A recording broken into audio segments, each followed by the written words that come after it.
Assalamualaikum warahmatullahi wabarakatuh. Bagaimana kabarnya anak-anak? Ya, semoga kalian dalam keadaan sehat walafiat, tidak kurang satu apapun, dan dalam selalu lindungan Allah Subhanahu wa Ta'ala. Dalam kesempatan kali ini, anak-anak, kalian harus taat dengan protokol kesehatan untuk mempercepat hengkangnya virus corona dari Indonesia. Baik anak-anak, pada pertemuan kali ini kita akan menyampaikan sebuah materi yaitu sistem koordinat. Nanti di sistem koordinat ini adalah materi yang baru yaitu di bab 2. Oleh karena itu kalian harus mempersiapkan bab 1-nya untuk ulangan nanti. Baik, mari kita lihat posisi titik terhadap sumbu X dan terhadap sumbu Y. Sebelum kita ke posisi titik terhadap sumbu X dan sumbu Y, mari kita lihat dulu bidang koordinat anak-anak.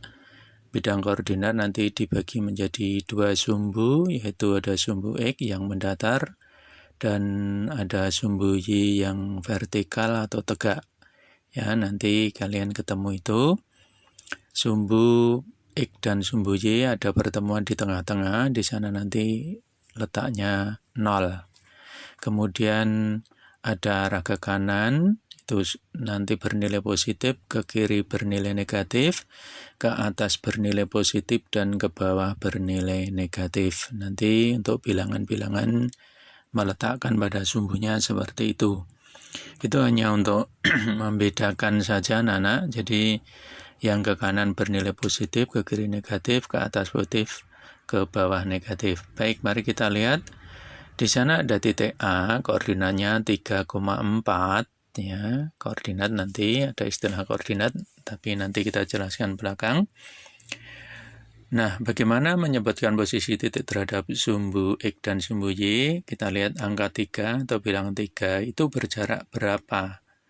Berjarak 3 dari mana? Dari sumbu Y. Maka 3 satuan terhadap sumbu Y.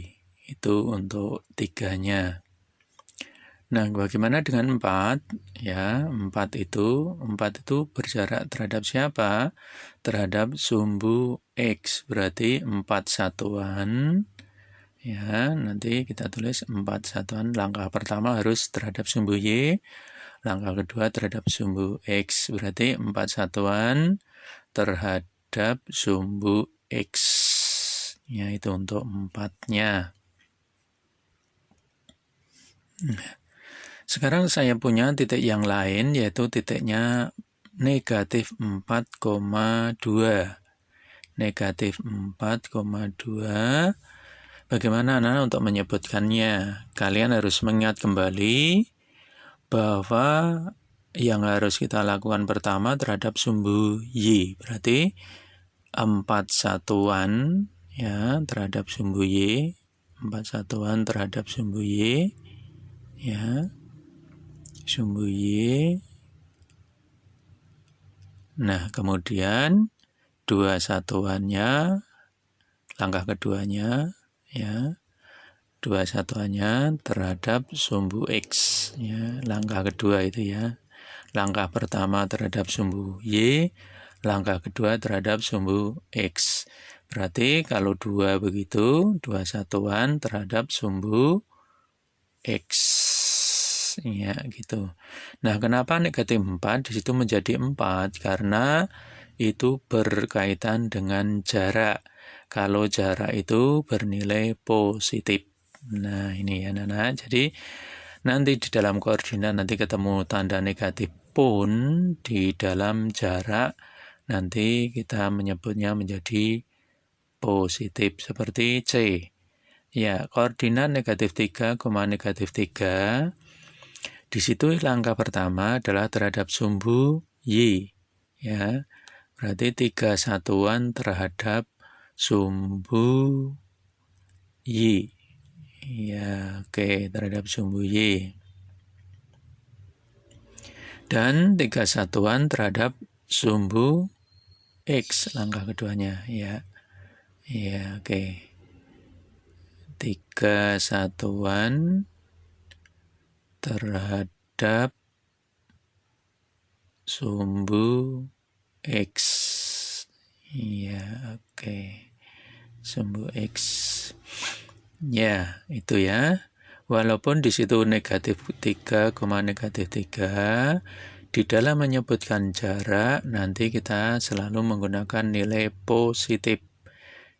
D ada koordinat 4, negatif 2. 4-nya terhadap siapa? 4 satuan terhadap sumbu Y, dan 2 satuan, ya, bukan negatif 2 ya. 2 satuan terhadap sumbu X. Nah, gitu. Iya, oke, begitu caranya, Nana. Cukup mudah ya, Nana. Baik, kita lanjut berikutnya.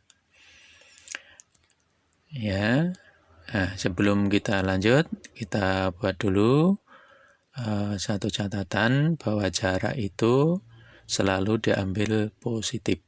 Ya, jarak itu positif. Oke. Baik, kita lanjut bidang koordinat, anak-anak. Nah, nanti di dalam bidang koordinat nanti kalian akan menemukan kuadran, baik itu ada kesalahan, kuadran 3, yang benar adalah kuadran 2. Ya, nanti kalian akan ketemu di bidang koordinat itu dibagi menjadi 4 wilayah atau 4 kuadran, yaitu kuadran 1, kuadran 2, kuadran 3, dan kuadran 4. Di manakah kuadran 1 positif-positif, kuadran 2 negatif-positif, kuadran 3 negatif-negatif, dan kuadran 4 adalah positif-negatif. Sekarang kalau saya punya titik 4,3, 4 itu nanti disebut dengan absis. Ya, nanti kalau kita sudah mengenal koordinat, 4 disebut dengan absis, yang pasangan yang depan, yang belakang namanya ordinat. Ya, ordinat. Ya, pasangan depan namanya absis, pasangan belakang namanya ordinat.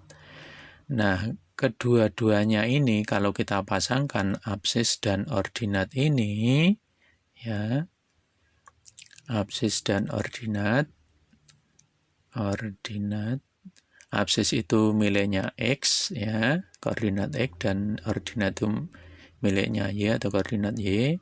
Pasangan absis dan ordinat disebut dengan koordinat. Jadi apakah koordinat itu? Koordinat adalah pasangan absis dan ordinat. Apakah absis itu koordinat X, dan apakah ordinat itu koordinat Y? Nah, begitu anak-anak. Itu untuk mengawali bidang koordinat, ya. Nah, nanti di dalam menentukan jarak nanti kita akan menyebutkan kuadran-kuadrannya. Ya, kuadrannya kita harus ikutkan. Ya, kalau yang pertama tadi kita belum mengenal kuadran, maka kuadrannya belum diikutkan. Nah, sekarang mari kita lihat menyebut letak titik berdasarkan kuadran. Saya punya titik di sana 3,4, ya, A 3,4, 3,4, ya, 3,4. Ini cara penyebutannya masih sama dengan yang tadi, yaitu 3 satuan terhadap sumbu Y, ya, terhadap sumbu Y, berjarak 3 dari sumbu Y. Sumbu Y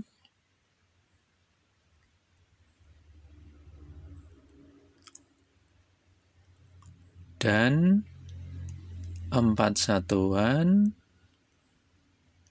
terhadap sumbu X.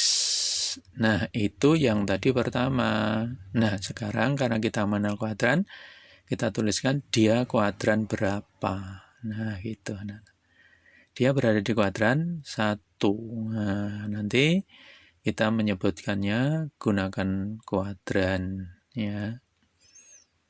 Itu untuk titik 3,4. Nah, bagaimana dengan titik B? Maaf, B negatif 4,2. Nanti di dalam penyebutannya juga masih sama dengan yang pertama tadi, yaitu 4 satuan dari sumbu Y atau terhadap sumbu Y, 4 satuan terhadap sumbu Y, dan 2 satuan terhadap sumbu X. Di kuadran berapa sekarang? Nah, gitu ya. Di kuadran berapa?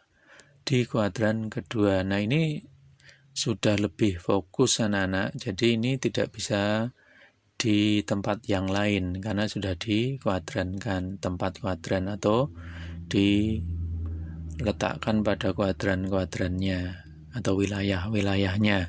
Kalau yang pertama tadi mungkin di kuadran 1, 2, 3, 4 cara penyebutannya masih sama. Nah, negatif 3, negatif 3, 3 satuan terhadap sumbu Y, ya, dan 3 satuan terhadap sumbu X. Sumbu X. Ya. Di kuadran berapa? Di kuadran ketiga. Ya, ini. Jadi ini tidak akan keliru anak-anak. Titik negatif 3, negatif 3 itu pasti letaknya di sana. D, ya. Ada 4, negatif 2. Nah, ini berarti 4 satuan dari sumbu Y. Ya, 4 satuan dari sumbu Y. Atau terhadap, ya, 4 satuan terhadap sumbu Y. Dan 2 satuan terhadap sumbu X. Sebetulnya 4 satuan dari sumbu Y dan 2 satuan terhadap sumbu X itu tidak hanya satu, anak-anak, ada 4 tempat. Tetapi karena di situ 4, negatif 2 di kuadran 4, maka sekarang menjadi satu tempat. Ya. Jadi ini tidak keliru, tidak akan keliru. 4, negatif 2 itu masih pasti tempatnya hanya satu. Nah, gitu ya. Oke. Baik, begitu anak-anak. Saya kira cara penyebutannya untuk menyatakan sebuah titik terhadap kuadran atau pada kuadran. Sampai jumpa di video pembelajaran berikutnya dan terima kasih. Mudah-mudahan kalian bisa mengambil manfaatnya dari video pembelajaran ini. Assalamualaikum warahmatullahi wabarakatuh.